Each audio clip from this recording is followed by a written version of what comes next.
Hello বন্ধুরা, এই যে ধান খামারে উঠে গেছে, চাষিদের মনে খুব আনন্দ হয়। যখন খামারে ধানটা ঝাড়া হয় তখন চাষি ভাবে হ্যাঁ আমি সফল।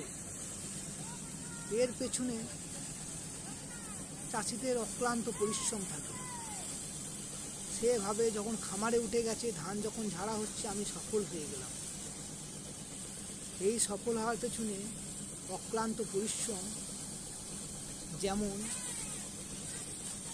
ধানে বীজ করা,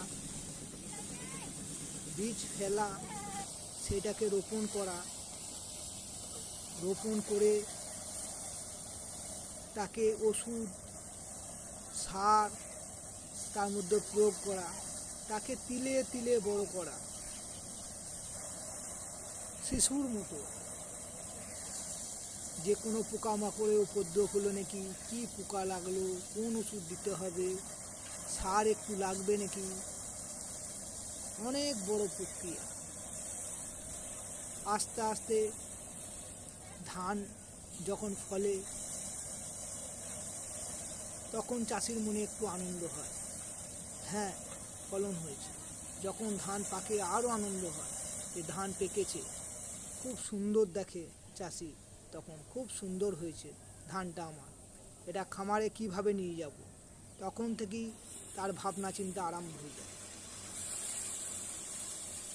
যখনই পেকে গেল তারপর লোকজন করে তাকে কাটানো, আটি করা, গাড়ি করে খামারে নিয়ে আসা,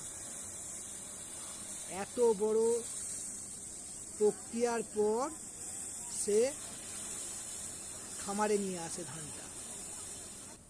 তারপর ঝেড়ে যখন মড়াই করা হয়, যে হ্যাঁ আমার মজুদ রইল, বুকে বড় রইল, যখন আমার অসুবিধা হবে আমি বিক্রি করে পয়সা পাবো, টাকা পাবো, এটা কিনবো ওটা কিনবো। চাষির মনে তখন স্বপ্ন জাগে যে এবারে আমাকে একটা কিছু করতেই হবে, এই ধান বিক্রি করে কিছু আমি একটা করব, বড় একটা কাজ করব। এই শাকগুলো লাগানো হয়েছে বন্ধুরা, পাশেই লাগানো হয়েছে, দেখুন কত সুন্দর শাকটা হয়েছে। এটা কলমি শাক,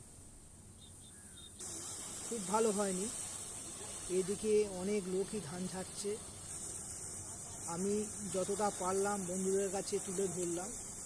দেখুন এখন চাষিরা খুবই ব্যস্ত, এর মধ্যেই আমি একটা ভিডিও করলাম।